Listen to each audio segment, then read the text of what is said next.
আসসালামু আলাইকুম সুপ্রিয় দর্শক মণ্ডলী, আমি আসাদুজ্জামান আকাশ এডিওগ্রোর পক্ষ থেকে। আমরা বর্তমানে দাঁড়িয়ে আছি বাংলাদেশ কৃষি উন্নয়ন কর্পোরেশন BADC।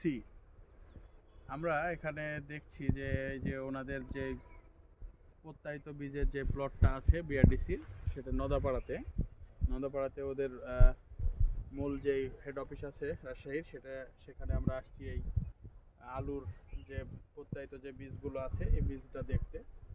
ওই যে আপনারা দেখছেন, আসলে এটা হচ্ছে আপনার অ্যাস্টোরিক, আমরা যে লাল আলুটা আসলে ব্যবহার করা হয় খাওয়ার জন্য, সেই আলুর বীজ। এটা এখান থেকে ডাইরেক্ট কৃষকের হাতে যাবে। এটা প্রত্যায়িত বীজ।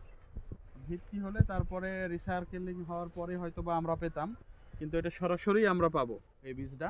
এটা হচ্ছে প্রত্যায়িত বীজ, অ্যাস্টোরিক বীজ। দেখছেন দর্শক আপনারা, বীজটা কেমন হবে, কি অবস্থা, আপনারা আমাদেরকে কমেন্টে জানাবেন। ধন্যবাদ দর্শক।